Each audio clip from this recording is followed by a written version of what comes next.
Students, आप सभी का हमारे इस Ashok Leyland institute of driver training centre में स्वागत है। और मेरा नाम अश्वनी कुमार है और मैं अशोक लीलैंड में असिस्टेंट जनरल मैनेजर हूँ और इस डीपीआई को हेड करता हूँ। और मुझे इस डिपार्टमेंट में अशोक लीलैंड में 5 साल हो चुके हैं और पहले इस 5 साल में मैंने दिल्ली में ड्राइवर ट्रेनिंग इंस्टीट्यूट हेड किया है, पंजाब में किया है। अच्छा, कौन सी क्लास है? 9 to 12 है। तो must be between 15 to 18 years of age, ठीक है ना? तो इस समय जो है ड्राइविंग जो है धीरे धीरे 18 के बाद आपको आनी चाहिए। 16 साल में कौन सा लाइसेंस बनता है? जो बिलो 50 सीसी गाड़ी होती है उसको चलाने के लिए। 50 सीसी बिलो कौन सी गाड़ी होती है पता? लूना आती थी हमारे पास। हमारे यहाँ पे पहले लूना, पता है ना, लूना आती थी। तो कई बार जो साइकिल की तरह पेडल वो करके स्टार्ट करते थे और कई बार नहीं स्टार्ट होती तो भाग के पहले स्टार्ट करते, जंप करके बैठ जाते। आजकल नहीं नजर आती वो, है ना? उससे वो वाली गाड़ी आप चलाएगा वो कोई गाड़ी आज मिल जाए तो और डाउन हो जाता है आज की यंग जनरेशन का, है ना? कई बार एक डॉक्टर जो होता है, हार्ट सर्जन होता है, आधे घंटे में आपके हार्ट को दुरुस्त करके उसमें फिट करके बाहर आता है। लेकिन जब वो अपनी गाड़ी में आता है ना तो स्टीयरिंग पे हाथ रखते ही हाथ कांपने लगता है उसके। वो हार्ट स्पेशलिस्ट है, हार्ट ट्रांसप्लांट करता है, लेकिन गाड़ी के पास स्टीयरिंग में आते हैं उसको ड्राइविंग नहीं आती। अब आप सोचो कितना डिफिकल्ट टास्क है। मैं कहीं देखे हैं मैंने,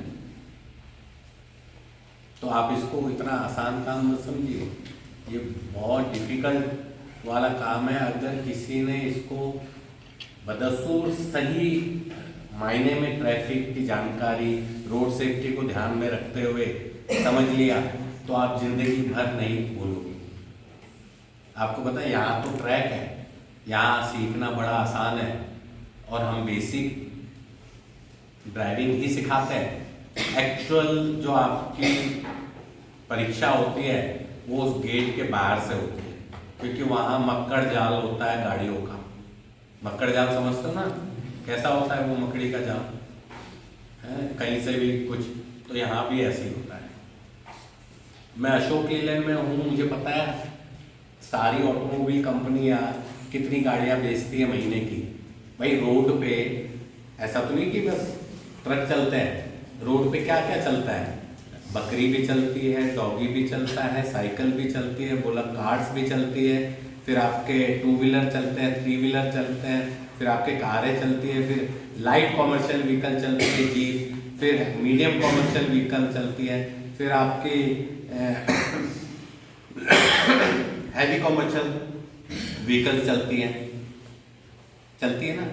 अब आप सोचो उस रोड पे कितना घमासान बचा हुआ है कि अगर मैं मात्र हैवी कॉमर्शियल व्हीकल और मीडियम कॉमर्शियल व्हीकल की बात करें तो हम लोग सारे मिलके company Tata, Eicher, Volvo, Ashok Leyland, Mahindra and Mahindra मिल करके 2 लाख गाड़ियां बेचते हैं महीने की। Only I am talking about LCV, medium and heavy commercial vehicle. 5 lakh कारें बिकती हैं, 10 लाख 2 व्हीलर बिकते हैं, 20 लाख साइकिल्स बिकती हैं, 5 लाख 3 व्हीलर ईवी और ये सब मिलके अगर आप टोटल करोगे तो महीने में 25 लाख गाड़ियां बिकती हैं। और साल की अगर देखोगे तो 3 करोड़ हो गई। 10 साल का पार्क अगर देखोगे तो कितना हो गया? 30 करोड़। क्या उस हिसाब से आपके रोड बने? आज हाईवेज अच्छे बन गए हैं, बड़े हो गए हैं, ब्रॉडर हो गए, लेकिन जिस हिसाब से होने चाहिए उससे पहले गाड़ियां ही आ जाती हैं। आप समझ रहे हो? सो बहुत डिफिकल्ट टास्क है। मैं डेली अप डाउन करता हूँ नागपुर से छिंदवाड़ा, छिंदवाड़ा से नागपुर 220 किलोमीटर आना जाना होता है। और ऐसा कोई दिन नहीं होता जब मैं घाट उतरता हूँ तो कोई ब्रेक डाउन या एक्सीडेंट नहीं होता। फीलिंग। और इस रास्ते में तो गाय भैंसे कहाँ से आ जाती है कभी भी वो भी नहीं पता चलता। तो ये आपको देखना है आपकी सेफ्टी किस में है, क्योंकि आप अगर इंजर्ड या कुछ हो गया तो वो आप अकेले का नहीं होगा, सामने वाले का भी होगा और आपके परिवार का भी होगा। क्योंकि हम में से किसी को कुछ होगा तो उसका सबसे ज्यादा दुख किसको होगा? अपने हमारा परिवार, क्योंकि हम जुड़े हुए हैं। आज 3 लाख लोग एक्सपायर हो जाते हैं साल में रोड एक्सीडेंट में। वो 3 लाख लोग नहीं होते हैं, 3 लाख परिवार होते हैं। आप समझ रहे हैं? ये तो जो स्वर्ग को प्राप्त होते हैं, 2-2.5 लाख बेड रिडन हो जाते हैं। बेड रिडन का मतलब समझते हो आप? जो चारपाई पलंग से उठ नहीं पाते हैं, पैरालाइज हो जाते हैं। और बाकी जो बच्चे हैं इंजर्ड होकर स्वस्थ हो जाते हैं, किसी तरह अपना गुजारा करते हैं। सबसे मुझे एक बात बताइए, आज आप लोग 12th तक आ गए, सबसे सेफेस्ट मोड ऑफ ट्रैवल क्या है? मोड ऑफ ट्रैवल क्या क्या है बताइए पहले।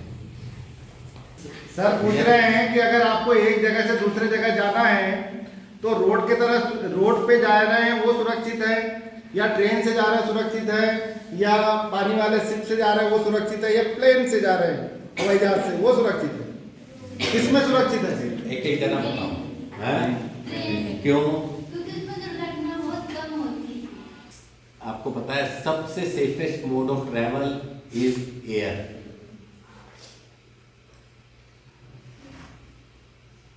बट उसमें एक क्लॉज आता है कि अगर भगवान न करे कभी ऊपर कुछ हुआ तो चांसेस ऑफ सर्वाइवल इज 0%। बाकी 3 फॉर्मेट में ट्रैवल में चांसेस ऑफ सर्वाइवल पूरे पूरे हैं, लेकिन बाय एयर। लेकिन सबसे सेफेस्ट मोड ऑफ ट्रैवल है। आपको पता है डेली कितनी फ्लाइट्स टेक ऑफ और लैंड करती है इंडिया में? 5000। एक फ्लाइट में आप अगर 250 पैसेंजर्स लेंगे तो आप कैलकुलेट करो, आप कभी सुनते हो? डेली 5000, लेकिन कभी नहीं हो। सबसे इंटेलिजेंट मशीन जो है वो एरोप्लेन में, सबसे इंटेलिजेंट, उससे ज्यादा इंटेलिजेंट ना कोई है ना कोई रहेगा। क्या आपको, आप एक्सपेक्ट भी नहीं करोगे कि ऐसी चीज वो बता देगी। कि कई बार हम सुनते हैं ना, आज इमरजेंसी लैंडिंग हुई, वो कैसे पता लगी, सडनली हुआ, वो चीज है। आप रोड पे जाओगे, आप इंजर्ड हो जाओगे, सेफ हो, ठीक है। आप वाटर में जाओगे, कभी कुछ हुआ तो भी आपको कोस्ट गार्ड और अदर जो हेल्पिंग हैंड आपको मिल जाएगा। सेम वे ट्रेन में, आप लंबी ट्रेन होती है, एक्सीडेंट हुआ तो some will get injured, may be others will get alive, लेकिन वहाँ बस एक ही।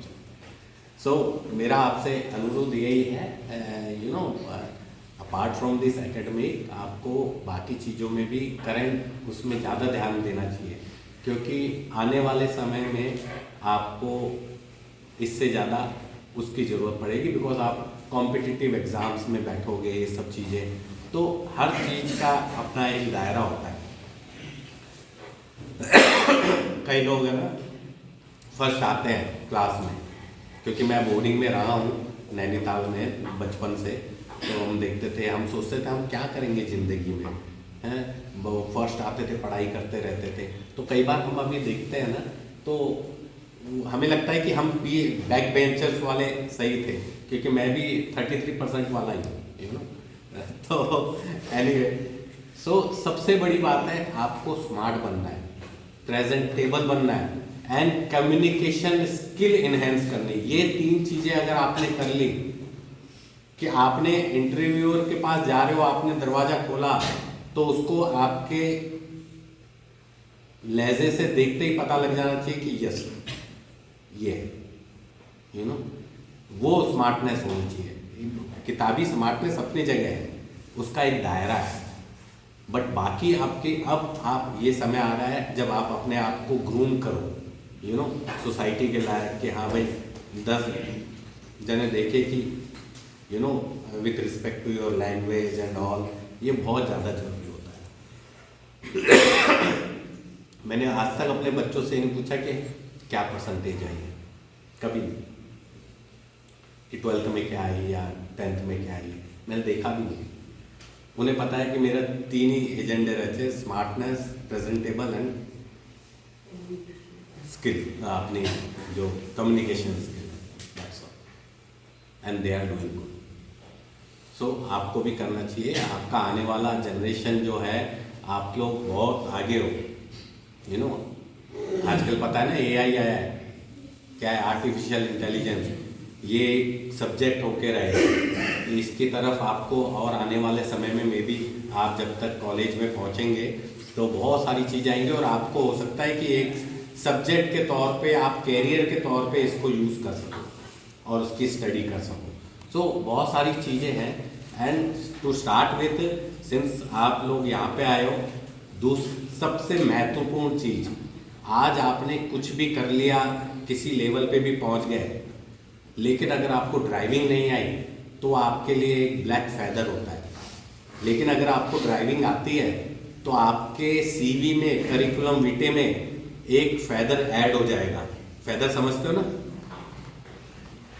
क्या बोलते हैं हिंदी में उसको, एक पंख और ऐड होगा, क्योंकि सामने इंटरव्यूअर ये भी देखता है कि वेदर शी और ही नोज ड्राइविंग और नॉट, तो क्या ये ड्यूटी पे अगर अब गाड़ी आती है तो टाइम से आएंगे, और वैसे भी आपको आनी चाहिए गाड़ी। ये स्मार्टनेस की सबसे बड़ी निशानी है, लेकिन प्रॉपर रूल्स एंड रेगुलेशंस को फॉलो करते हुए। बिलीव मी, ये एक ऐसी चीज है कि आज आपको इसकी रिक्वायरमेंट है, नीड है, और हर किसी के पास आज गाड़ी है। और आने वाले समय में ऐसा भी होगा कि घर में 4 जने हैं तो कईयों के पास 4 गाड़ियां भी होंगी, बिलीव मी। तो आपको, अब सपोज कीजिए जो गर्ल्स हैं, उनकी शादी के बाद अपने हस्बैंड के ऊपर डिपेंड नहीं रहना पड़ेगा कि वो कहाँ है, कब आएंगे, मैं मार्केट में ग्रॉसरी शॉपिंग करने जाऊंगी या नॉर्मल शॉपिंग करने जाऊंगी। क्या आप डिपेंड होना चाहते हो? नहीं ना। तो आपको उसकी डिपेंडेंसी खत्म हो जाएगी। Either you should have 2 wheeler और 4 व्हीलर। आज मेरी वाइफ को, आज तक मेरे को सब्जी लेके जाने की जरूरत नहीं पड़ती, खुद ही ड्राइव करके निकल जाती है अपना। मेरे बच्चे, वैसे मुझे इस फोरम में बोलना नहीं चाहिए, 7th स्टैंडर्ड से ड्राइविंग जानते हैं। मैंने कभी रोड पे दी नहीं उन्हें, बोथ बॉय एंड गर्ल।